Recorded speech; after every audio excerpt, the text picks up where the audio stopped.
이 시간에 같이 나눌 말씀은 느헤미야 13장 말씀입니다.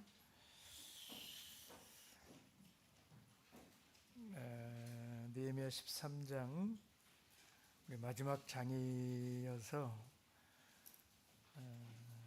좀 많이 읽도록 하겠습니다. 10절에서 25절까지 교독해서 보겠습니다. 느헤미야 13장 10절 제가 먼저 읽겠습니다. 내가 또 알아본즉 레위 사람들의 받을 것을 주지 아니하였으므로 그 직무를 행하는 레위 사람들과 노래하는 자들이 각각 그 전리로 도망하였기로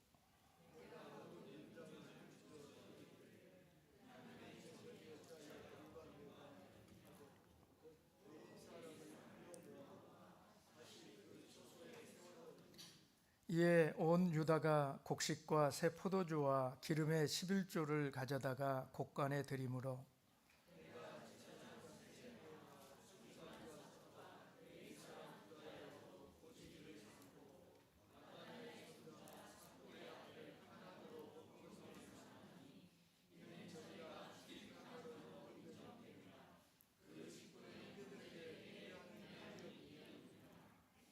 내 하나님이여 이 일을 인하여 나를 기억하옵소서. 내 하나님의 전과 그 모든 직무를 위하여 나의 행한 선한 일을 도말하지 마옵소서.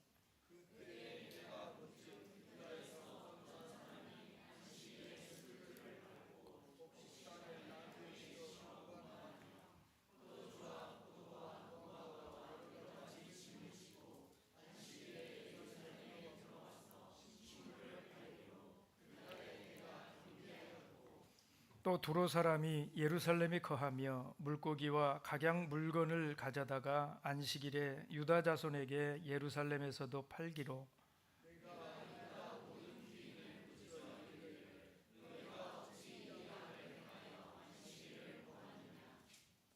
너희 열조가 이같이 행하지 아니하였느냐. 그러므로 우리 하나님이 이 모든 재앙으로 우리와 이 성읍에 내리신 것이 아니냐. 이제 너희가 오히려 안식일을 범하여 진노가 이스라엘에게 임함이 더욱 심하게 하는도다 하고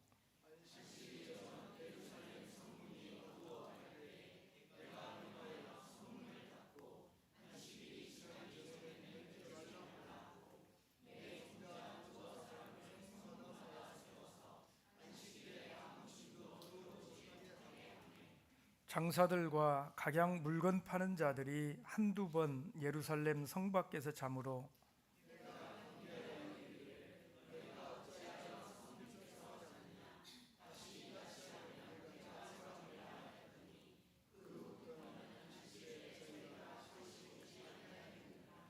내가 또 레위 사람들을 명하여 몸을 정결케 하고 와서 성문을 지켜서 안식일로 거룩하게 하라 하였느니라. 나의 하나님이여 나를 위하여 이 일도 기억하옵시고 주의 큰 은혜대로 나를 아끼시옵소서.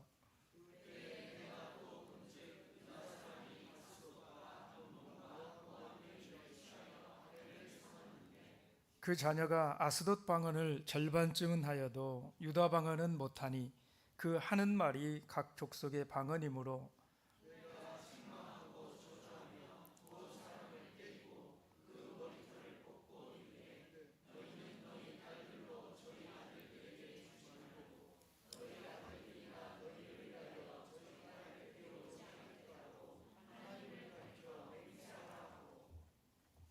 아멘.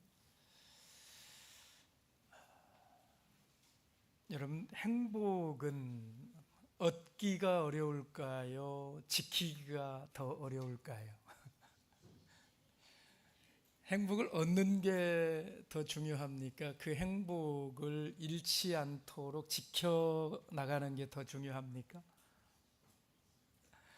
여러분은 행복을 맛보는 사람이 되기를 원하십니까? 아니면 행복한 사람이 되기를 원하십니까?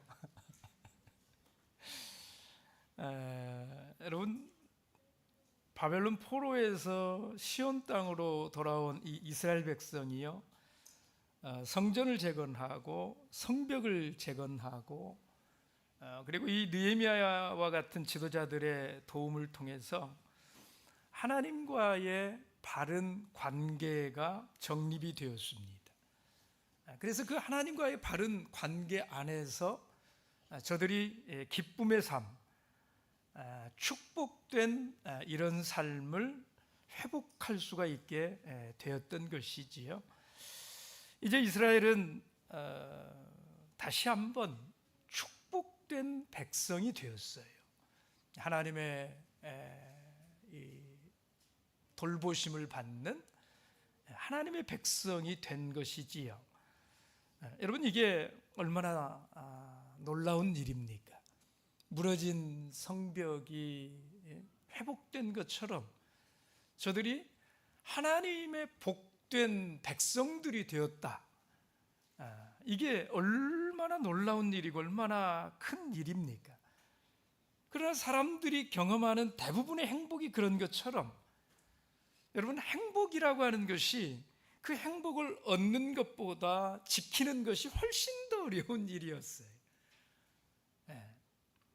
그동안 이스라엘의 지도자였던 이 느헤미야는 12년간의 이 이스라엘 총독을 지낸 후에 잠시 이스라엘을 떠나서 페르시아로 돌아가 있었던 것으로 보입니다. 그러니까 12장까지 마치고 13장 그 사이에 느헤미야가 페르시아에 돌아가 있었던 것이지요. 여러분, 6절 말씀을 보시면 13장 6절 말씀을 보세요. 이렇게 말합니다. 그때에는 내가 예루살렘에 있지 아니하였었느니라. 바벨론 왕 아닥사스다 32년에 내가 왕에게 나아갔다가 며칠 후에 왕에게 말미를 청하고. 그러니까 이 지도자를 떠나보낸 이 이스라엘 공동체가요, 계속해서 이 느헤미야 이후에 재건된 그 축복된 이런 삶을 유지를 해야 되는데 그걸 잃어버리고 만 거예요. 그래서 페르시아에 돌아가 있는 느헤미야가 그 소식을 듣게 된 것이지요. 그래서 할 수 없이 이 느헤미야가 다시 아닥사스다 왕의 허락을 요청을 해가지고 이 조국 이스라엘에 다시 돌아오게 되었다. 지금 이런 말씀이 본문의 6절의 이 말씀인 것이지요. 여러분, 느헤미야가 왜 돌아왔을까요? 저들의 축복된 그 회복된 축복된 그 삶이 무너졌기 때문에 그래서 다시 돌아오게 된 거예요. 자, 그러면 여러분, 그렇게 돌아온 느헤미야가 저들에게 돌아와서 할 일이 무엇일까 하는 것입니다. 뭘 강조를 할까 하는 거예요. 여러분, 이 느헤미야가 와서 강조하는 이걸 보면 그들의 무너진 그 축복된 삶을 다시 회복하는 데 필요한 것이 무엇인가, 우리가 이걸 볼 수 있다라는 것입니다. 여러분, 돌아온 느헤미야는 뭘 강조할까 하는 것입니다.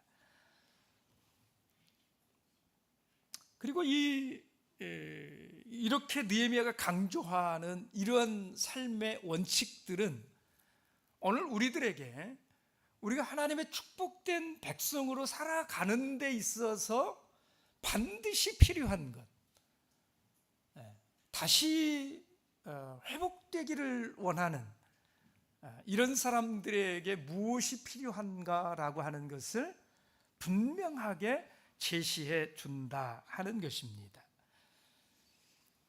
여러분, 오늘 느헤미야가 이렇게 돌아와서 다시 그들에게 축복된 삶을 회복하도록 하기 위해서 강조하는, 저들에게 허락된 그 행복을 지켜나가는 비밀, 행복을 지키는 원칙으로 다시 강조하고 있는, 그게 무엇일까 하는 것입니다. 느헤미야는 크게 세 가지 것을 말을 합니다. 첫째는, 여러분, 첫째가 무엇일 것 같습니까? 우리가 축복된 삶을 위해서 언제라도 붙들어야 될 삶의 가장 근본적인 것, 그게 뭘까요? 하나님의 말씀을 붙들고 살아야 된다 하는 원칙이에요. 너무 당연한 거지. 여러분, 잠시 지도자 느헤미야가 이스라엘을 떠나 있는 동안에 이스라엘 백성들이 방황한 가장 중요한 이유가 있다면, 그것은 그들이 하나님의 말씀을 망각했다라는 것입니다. 그래서 돌아온 지도자 느헤미야가 백성들 앞에서 가장 먼저 강조하는 것이 뭔가? 여러분, 13장 1절 말씀을 다시 한번 보십시오. 13장 1절을 함께 읽겠습니다. 시작. 그날에 모세의 책을 낭독하여 백성에게 들렸는데, 그 책에 기록하기를 암몬 사람과 모압 사람은 영영이 하나님의 회에 들어오지 못하리니. 여러분, 어떻게 본문이 시작이 되고 있습니까? 이렇게 시작해서, 그날에, 느헤미야가 돌아온 그날에 무슨 일부터 했다고요? 모세의 책을 낭독해서 백성에게 듣게 했다라는 것입니다. 그렇게 들렸는데 3절 말씀을 보십시오. 3절 함께 읽습니다. 시작. 백성이 이 율법을 듣고 곧 섞인 무리를 이스라엘 가운데서 몰수히 분리케 하였느니라. 느헤미야는 돌아오자마자 백성들에게 모세의 책을 낭독해서 듣게 했고, 그리고 백성들은 그 율법 말씀을 듣고,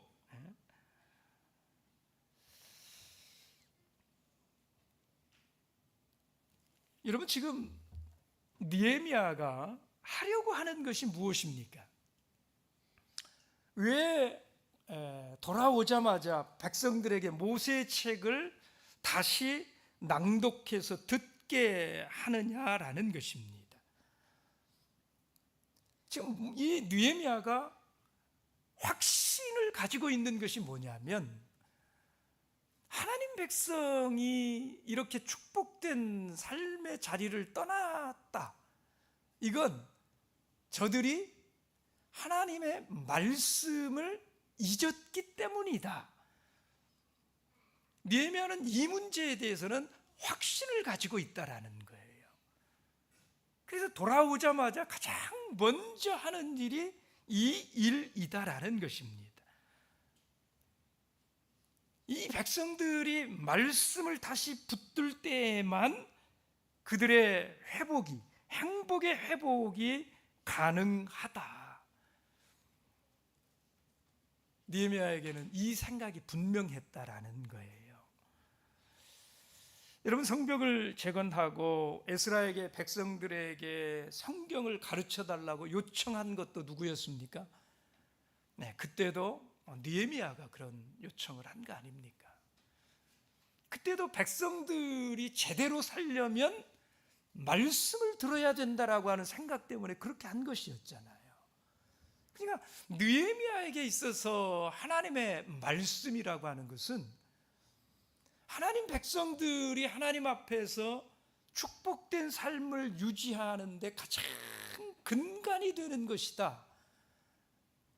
그래서 언제든지 하나님 백성들을 하나님 앞에 바로 세우려면 뭐부터 생각해요? 말씀의 문제부터 생각을 한다는 것입니다. 마음에 재건이 없는, 심령에 부흥이 없는 이런 행복은 불완전한 것임을 느헤미야는 분명하게 알고 있었다라는 거예요. 여러분, 참된 행복을 회복하고 싶으십니까?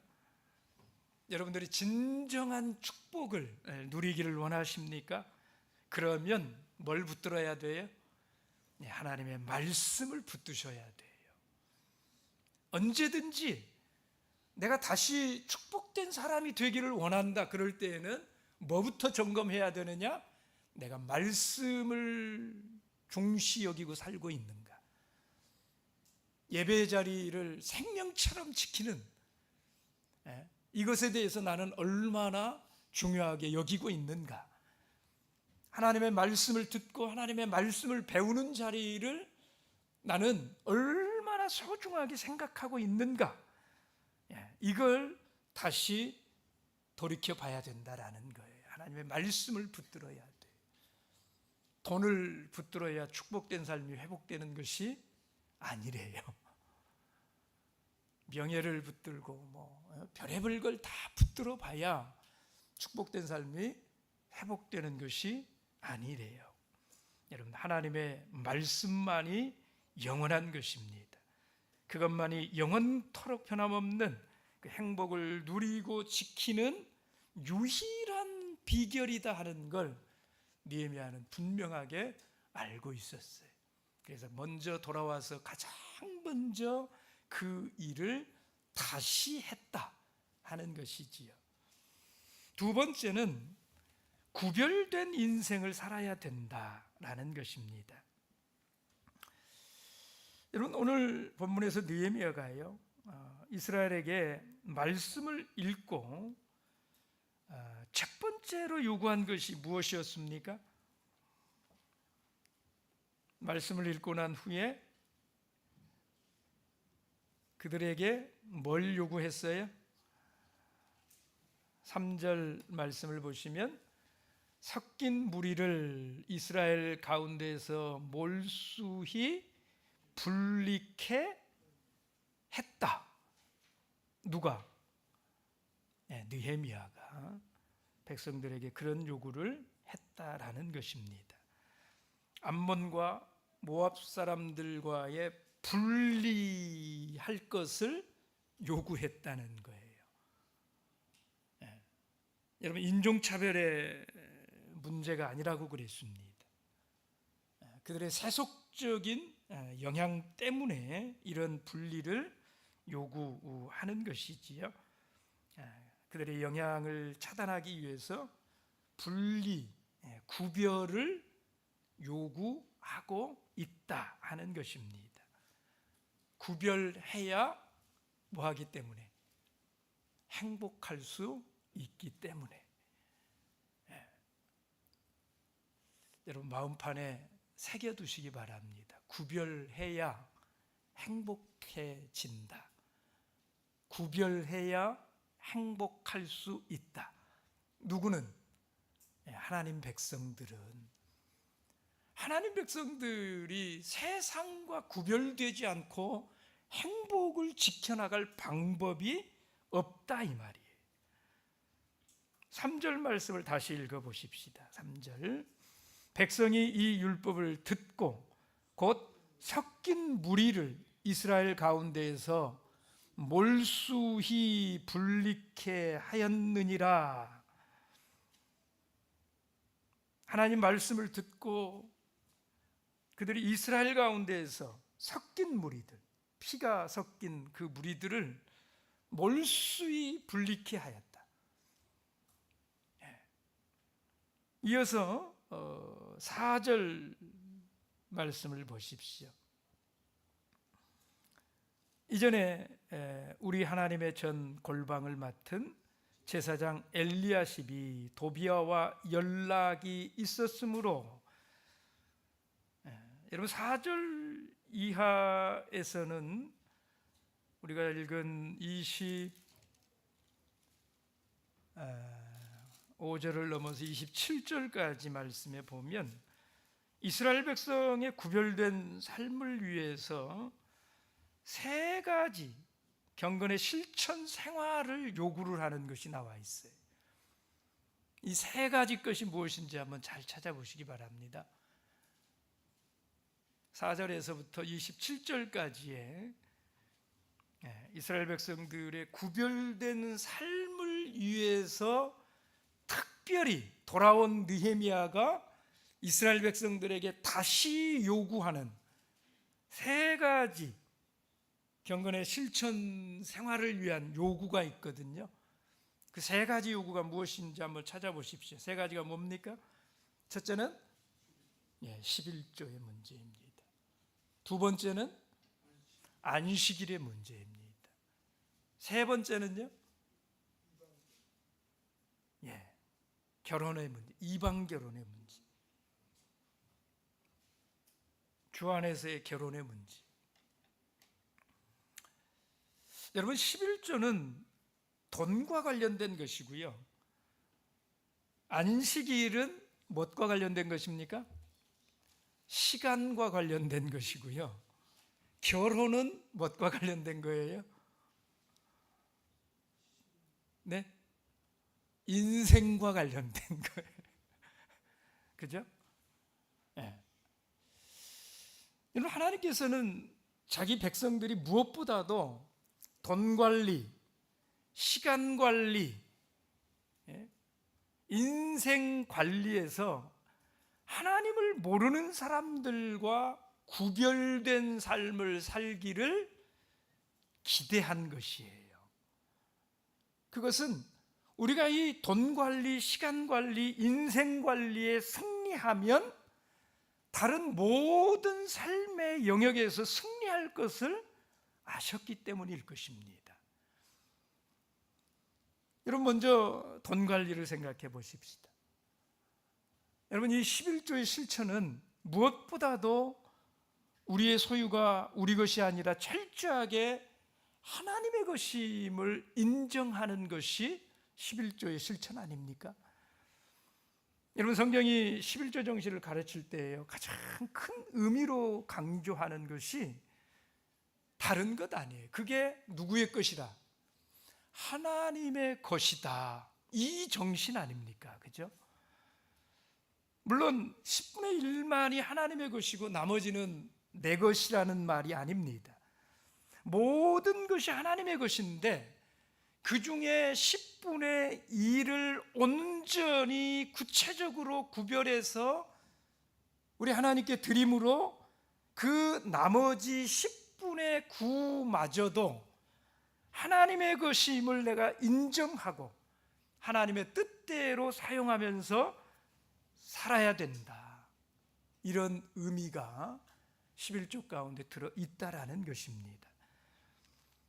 그런데 여러분, 어떤 성도가 만약에 10분의 1도 드리지를 못한다고 생각을 해보세요.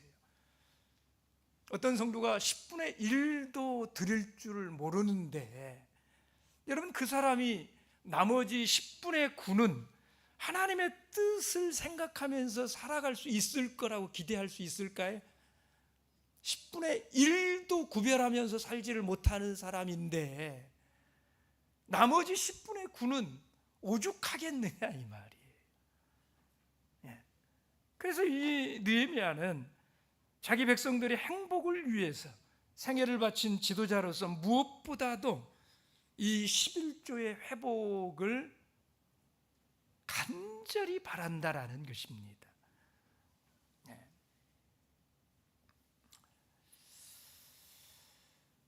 여러분, 드디어 백성들이요 순종을 결단을 합니다. 그리고 이것이 공동체의 회복의 시작이 된다라는 거예요. 여러분, 13장 10절에서 12절 말씀을 보십시오. 10절에서 12절 같이 봅니다. 시작. 내가 또 알아본즉 내 이스라엘들의 받은 것을 주지 아니하였으므로 그 직무를 행하는 내 이스라엘들과 노래하는 자들이 각각 그 전리로 도망하였기로 내가 모든 민장을 꾸짖어 이르기를 하나님의 전이 어찌하여 버린 바 되었느냐 하고 곧 내 이스라엘을 불러 모아 다시 그 처소에 세웠더니 이에 온 유다가 곡식과 새 포도주와 기름의 11조를 가져다가 곳간에 드림으로. 여러분, 이게 이스라엘 역사에 항상 반복되는 일이었어요. 백성들이 11조를 드리지 않으면 레위인들이 다 도망가. 먹고 살 길이 없으니까. 그렇죠? 그래서 성전 제사가 무너지고 성전 예배가 무너져요. 그러면 이스라엘 백성들의 삶이 무너져 버려요. 이게 언제나 반복되는 일이에요. 그래서 느헤미야가 그걸 알기 때문에 다시 돌아와서 보니까 또 그런 일이 발생을 한 거 아닙니까? 그래서 다시 레위인들을 다 잡아오고 백성들에게는 11조, 제발 11조 해야 된다. 그래서 다시 11조 맞는 사람을 세우고 11조를 곳간에 드리는 이런 일을 다시 정비했다, 이런 말이잖아요. 여러분, 이게 이스라엘 공동체가 행복을 회복하는 전기가 될 것이다라는 겁니다.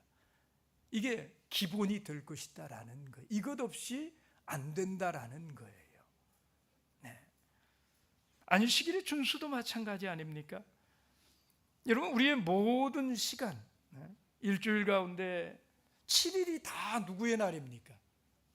전부 하나님의 날이에요. 그런데 그 가운데에서 하루를 특별히 하나님이 구별을 하시고 복을 주시고 거룩하게 여기셔서 그 날을 구별해서 그 날에 예배하고 하나님이 기뻐하시는 날로 보냄을 통해서 나머지 6일의 주인도 누구시다라는 걸 고백하게 하는 거예요. 네, 모든 날이 하나님께서 주신 것이다, 하나님의 날이다라는 걸 인정하고 날마다 매 시간마다 주를 기뻐하시는 하나님의 뜻대로 살기를 기대하고 바라는 것입니다. 그렇게 사용하라는 거예요. 그게 안식일의 참된 의미예요.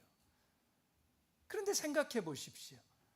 만일 어떤 사람이요, 일주일의 하루인 그 안식일도 주의 뜻대로 구별해서 사용할 줄을 모른다면 우리는 그가 나머지 6일 동안을 주의 목적을 따라서 시간 낭비 없이 선용할 수 있을 것이라고 그에게 기대할 수 있겠느냐라는 것입니다. 하루 하나님이 복 주시고 하나님이 구별하신 그 날조차도 그렇게 살지 못하는 사람이 나머지 엿새를 그렇게 살 것이라고 하는 건 그건 불가능한 일이다라는 것이잖아요.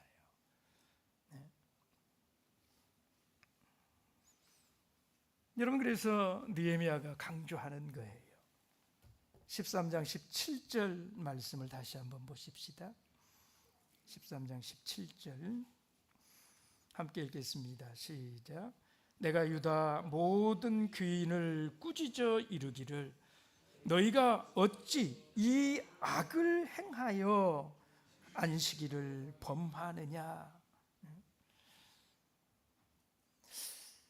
여러분, 이 세 가지에 대한 그 실천 원칙에 대한 이 느헤미야의 반응이 똑같아요.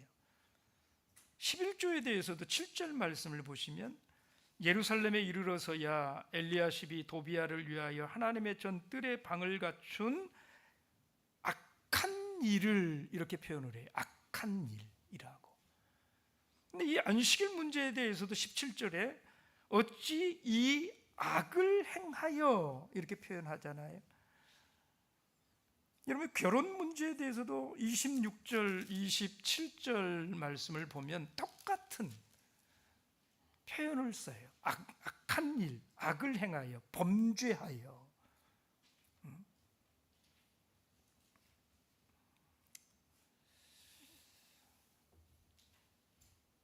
저는 우리 성도님들에게 이런 제안을 좀 드리고 싶어요. 여러분, 출애굽기 20장 8절에 이 안식일에 대해서 하나님 명령할 때 이렇게 명령하잖아요. 안식일을 두 가지입니다.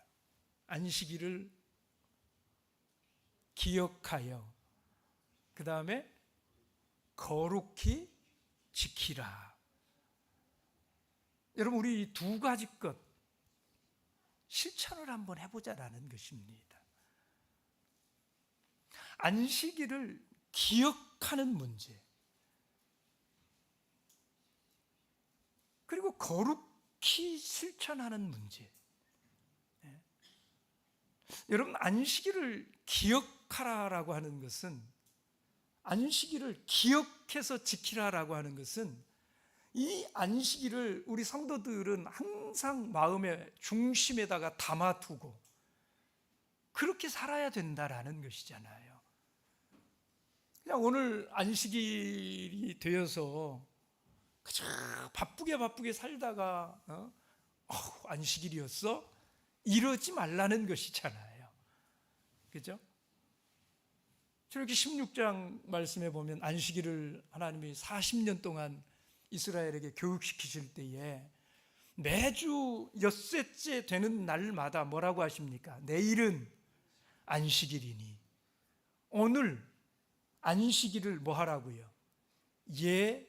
예비해라, 이렇게 말씀하잖아요. 그러니까 일주일의 삶 가운데에 안식일이 너희 마음속에 있어야 된다라는 것이잖아요. 삶의 중심 속에 안식일을 두고 살라는 거잖아요.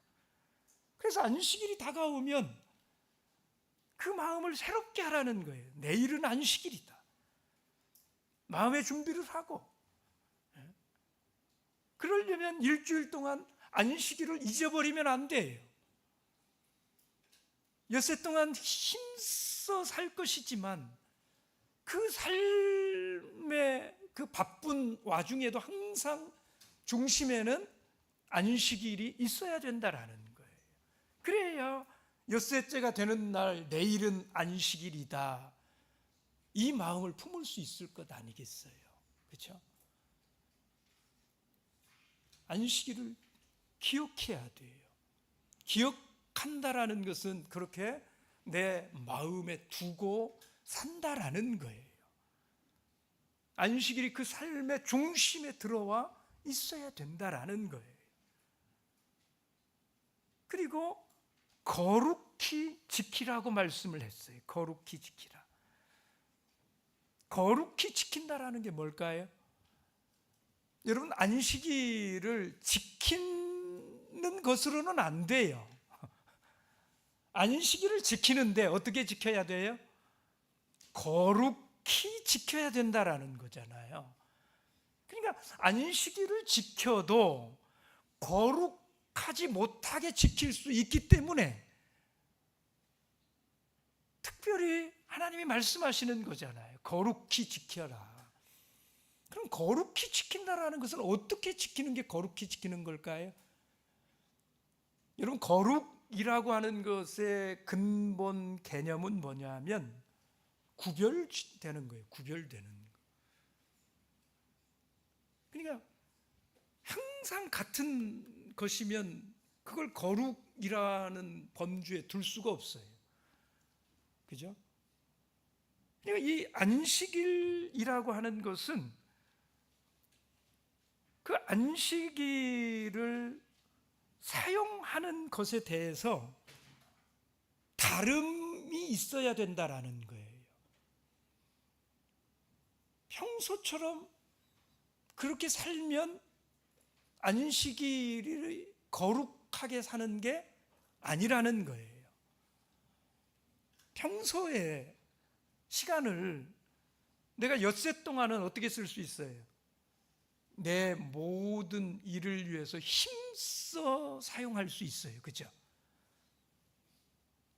안식일은 그렇게 쓰면 돼요, 안 돼요?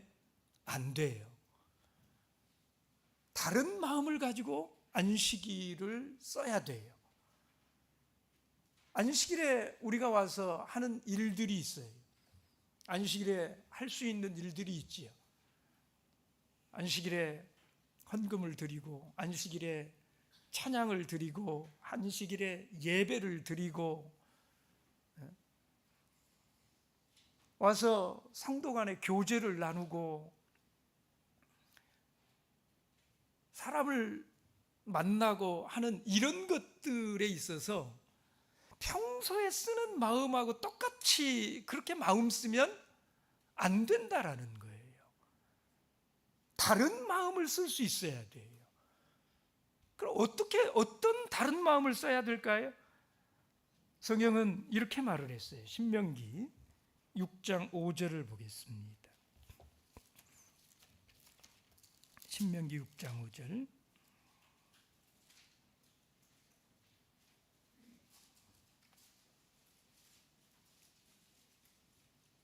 함께 읽어봅니다.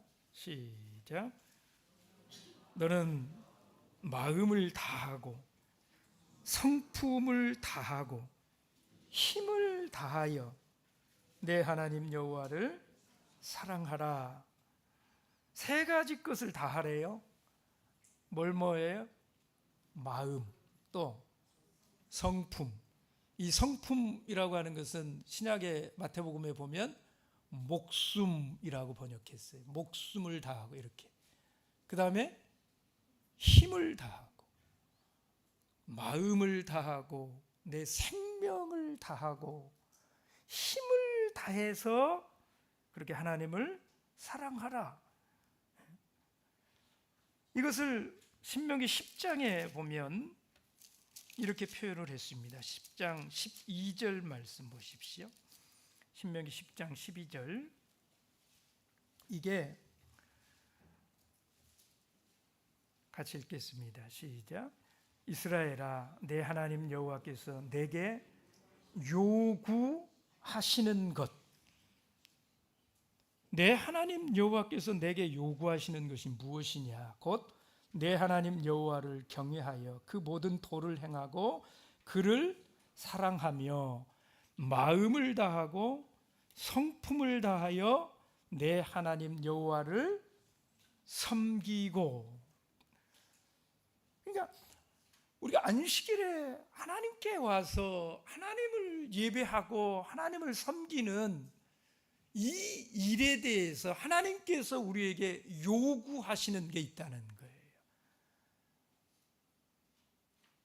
어떻게 하나님을 섬기라고 요구하신다고요?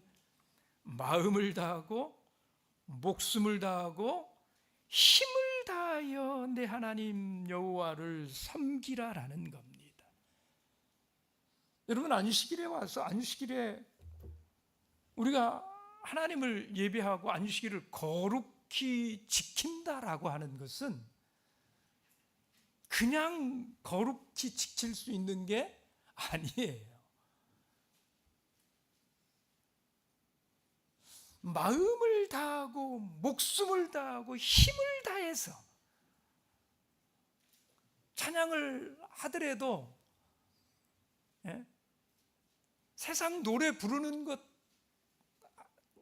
그런 마음을 다 제거하고 구별된 마음으로 하나님을 찬양해야 돼요.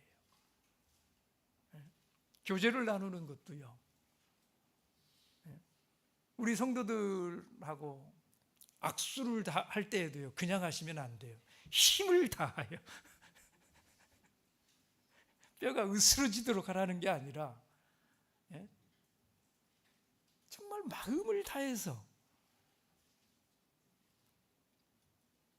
안식일에 와서 소그룹에 들어가서 여러분, 그 소그룹 시간이 그냥 가서 여러분 회포 푸는 이런 시간 아니잖아요. 마음을 쓰셔야 돼요. 그 시간을 통해서 뭘 해야 되는지, 그죠? 이 시간은 뭘 위해서 있는 시간인지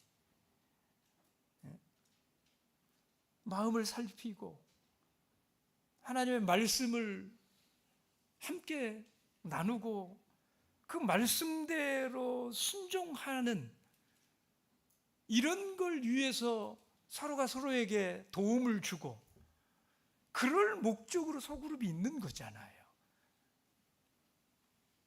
그런 시간에 사람들 흉보고 이런 시간이 아닌 것이잖아요. 내 불만 털어놓고 이런 시간이 아닌 거잖아요. 여러분, 이스라엘 백성들이 번제를 드리려면 각을 떠야 돼요. 각을.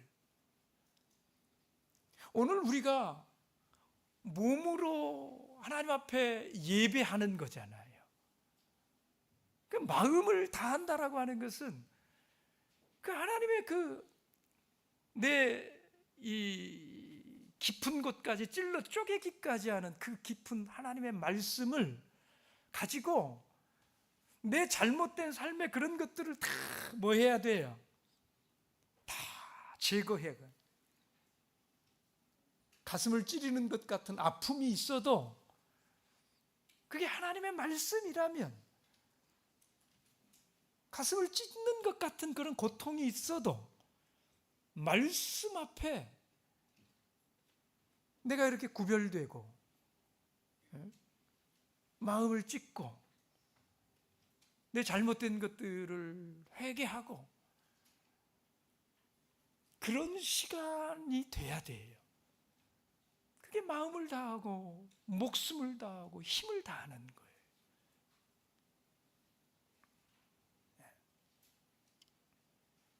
그렇게 거룩하게 구별해야 된다라는 것입니다. 여러분, 그리스도인들의 행복은 세상과 같아지는 이런 데 있는 게 아니잖아요. 세상과 다르게 살 줄 아는 것, 구별된 삶이 행복을 지키는 비결입니다. 그 구별된 삶을 지켜나가는 것.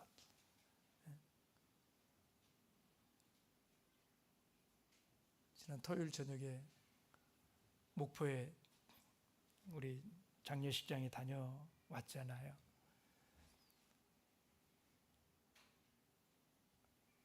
다녀오는데 제가 얼마나 행복하던지요. 안식일 참 피곤한 날이었지 않습니까? 육신적으로는. 모든 성도님들이 그렇게 보냈잖아요. 근데 그때 우리 부산 우리 성도님들이 한 40여 명 가신 것 같아요. 그죠? 그 원거리를 그 피곤한 시간에 가가지고 문상하고 돌아오는 시간이 새벽 2시 뭐 이렇게 되는 거리인 걸 알고 가는 거잖아요. 그렇게 갔다 오면 그게 얼마나 힘들까 이런 생각을 못하는 거 아니잖아요. 다 하시는데도 가야 할 곳이니까 가는 거잖아요. 근데 제가 정말 우리 성도님들 참 대단하시다. 그 많은 인원이 뭐 교회차 한 대, 두 대 간 게 아니에요. 다녀오시는데 중간에 휴게소에 들렸는데 새벽 1시쯤 됐어요. 근데 어떤 형제님이 그런 말을 하는 거예요. 이 상쾌함. 그 새벽 1시에 그 피곤한 그 여정 속에서 그 느끼는 새벽 찬 공기를 마음껏 흠양을 하면서 이 상쾌함. 그러면서 이 말을 덧붙였어요. 세상 사람들은 이런 우리가 이해가 안 될 거야. 이 피곤한 시간에 이런 길을 다녀오면서 이걸 행복하다고 하고 있으니, 예?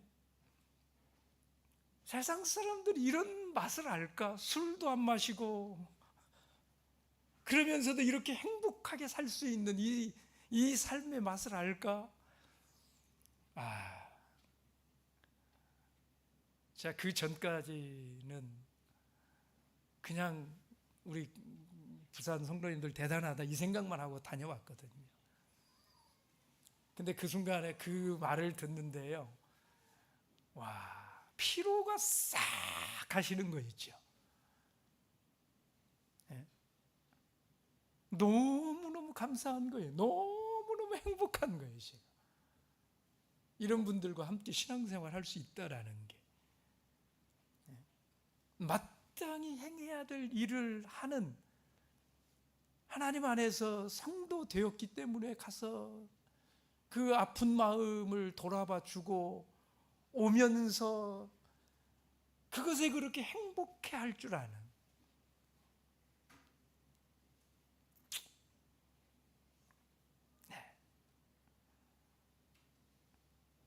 저는 정말 축복받은 사람이에요. 그런 교인들하고 함께 신앙생활을 할 수 있다는 게 얼마나 감사한지. 세 번째는요, 기도로 도움을 구해야 한다 하는 것입니다. 여러분, 느헤미야 1장에서 우리는 이 느헤미야가 기도하는 걸 통해서 이 느헤미야서가 시작되었다, 이 어마어마한 역사가 시작되었다는 거 알고 있잖아요. 여러분, 그의 기도가 이 이스라엘 백성들에게 축복을 가져오는 시작이었던 것이에요. 그죠? 네. 그런데 오늘 느헤미야서의 마지막 장인 13장을 보시면 이 13장 마지막까지 나오는 게 뭐냐면 느헤미야의 기도라는 것입니다. 31절을 이렇게 마치지요. 나를 기억하사, 하나님 나를 기억하사 복을 주옵소서.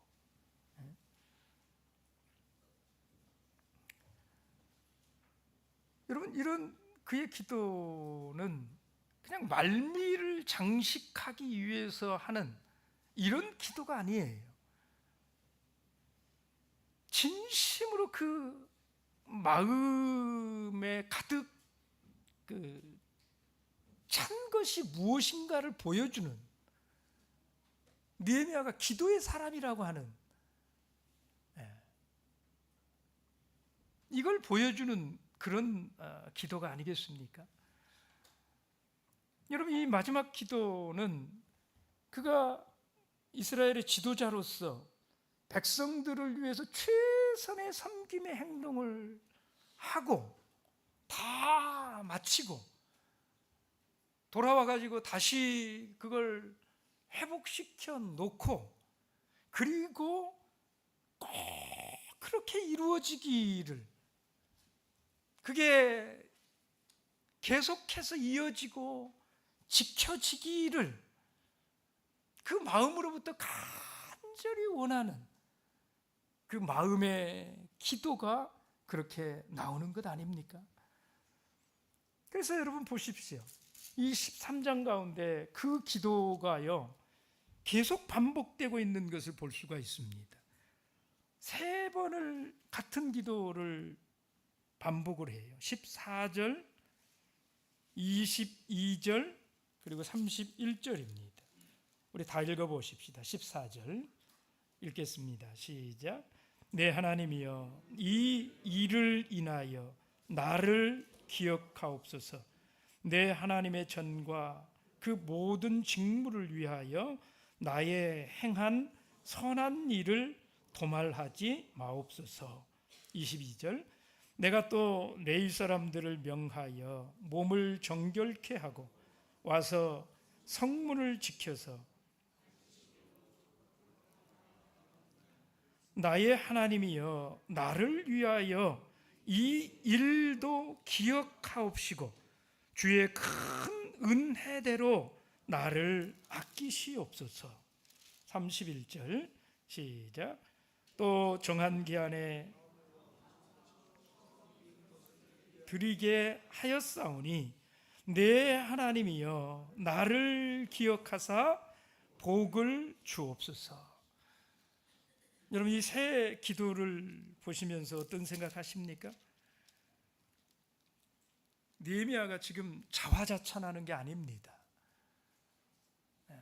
여러분, 이 기도가, 이게 느헤미야가 백성들 들으라고 하는 게 아니라는 걸 기억해야 돼요. 이게 지금 누구 앞에 드리는 기도예요? 하나님 앞에 드리는 기도예요. 왜 느헤미야가 이런 기도를 드리는 걸까요? 여러분, 이 기도가 느헤미야가 자기 자랑하는 이런 게 아니라, 이 기도는 저들의 하나님의 도우심과 축복을 구하는 그 느헤미야의 그 하나님 앞에서의 신실함을 보여주는 거예요. 느헤미야가 이런 것들을 하나님 기억해 달라고 하는 이유가 무엇일까요? 이게 이스라엘 백성들 속에서 내가 행한 이 선한 일이 영원토록 지켜지기를 원하는, 왜 그걸 구하는 것이냐면 자기가 대단한 이런 사람 되기 위해서가 아니라는 거예요. 느헤미야는 오직 이스라엘 백성들 생각밖에는 없어요. 그렇지 않습니까? 여러분, 느헤미야서를 쭉 보시면서, 여러분, 저희 교회는 11조 강조 안 하기로 유명한 교회잖아요. 그걸 덕으로 알고, 그걸 하여튼 굉장히 귀한 걸로 이렇게 아시잖아요. 그런데 여러분 느끼셨지만 유독 11조에 대해서 얼마나 많이 얘기를 했습니까? 그만큼 느헤미야서에서 강조되고 있는 게 그거였기 때문에 그런 건데, 여러분, 그 11조를 느헤미야가 강조하는 것 보세요. 그 11조 강조하는 이유가 무엇 때문입니까? 11조 강조하면 그 헌금 백성들이 많이 하면 느헤미야에게 이만큼이라도 갑니까? 그 느헤미야하고는 전혀 상관없는 거예요. 그죠? 그런데 왜 그렇게 강조합니까? 자기에게 오는 것은 아니지만 자기하고 너무 밀접하게 관계되어 있기 때문에 그런 거죠. 그렇죠? 그걸 백성들이 11조 한다고 해서 자기가 받는 건 아니야. 그렇지만 백성들이 11조를 드리지 않으면 제사장이 죽고, 제사장이 사라져버리면 이스라엘이 죽을 것이 분명하기 때문에, 이스라엘이 죽으면 자기는 무슨 의미가 있느냐 이 말이에요. 자기가 자기에게 돌아와서 강조한 것은 아니지만 느헤미야는 그렇게 살았던 사람이잖아요. 이스라엘 공동체를 생각하고, 공동체가 살 것만을 생각하고, 그래서 이 축복이 회복된 이 공동체가 계속 되어지기를 원하는 이 마음밖에는 없는 것이잖아요. 그래서 하나님 앞에 이게 기억되기를 원하는 거예요. 신실하신 그 하나님께 자기 백성 이스라엘이 축복된 백성으로 잠깐 행복하다가 마는 이런 백성들이 아니라 하나님 앞에 영원토록 축복된 백성이 되기를 원하기 때문에 자기가 행한 이 일들이 계속해서 기억되어져야지. 그리고 그게 지켜져야지.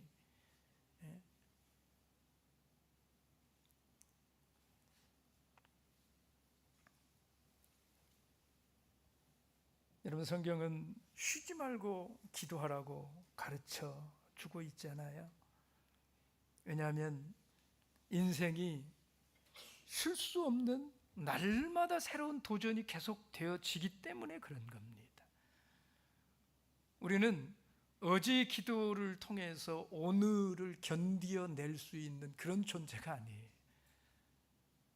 우리 주님이 주기도문 가운데 뭐라고 기도를 가르쳐 주셨습니까? 일용할 양식을 주옵시고 이렇게 기도해라, 그렇게 가르쳐 주셨잖아요. 그죠? 일용할 양식을 구하는 기도, 이 기도 매일매일 매 순간순간 기도해야 된다, 이 말씀과 다름이 없는 거잖아요. 그 기도 매일 해야 된다.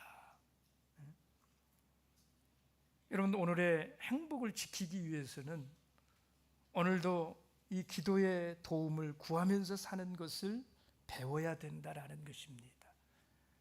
그래서 이 기도를 그치는 순간 우리는 인간적인 수단과 방법에 매달리게 되기 때문에 그 순간에 우리는 하나님의 백성다움을 잃어버리는 사람들이 될 것이기 때문에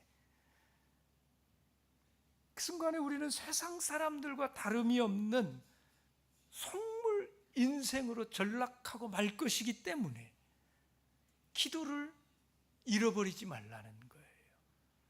매일 기도하면서 그날그날의 생존을 위해서 희망 없이 몸부림치는 그런 존재로 살지 말고 희망이 있는, 소망이 있는, 하나님을 의지할 줄 알고 하나님을 붙들 줄 알고 매 순간순간 하나님 바라보면서 살 수 있는 그런 사람들이 되기를 원하기 때문에 기도로 매달리라는 것입니다. 기도하며 살라는 거예요. 네. 여러분, 행복을 지켜내야 됩니다. 우리는 한번 행복하고 마는 이런 사람들로 살아서는 안 돼요. 행복한 인생을 사는 사람들이 돼야 돼요. 그러려면 세 가지 것 기억하시기 바랍니다. 말씀을 붙드십시오. 세상과 거룩한 구별을 선언해야 돼요. 그리고 무엇보다도 기도에 무릎을 꿇어야 됩니다. 당신의 무릎 아래서 새로운 날이 태어나고 새로운 날이 시작이 돼요. 당신의 무릎 아래서 여러분들의 행복한 날들이 계속해서 이어지게 될 것입니다. 주님께서 우리를 지켜주시기를 원합니다. 같이 기도하겠습니다. 느헤미야서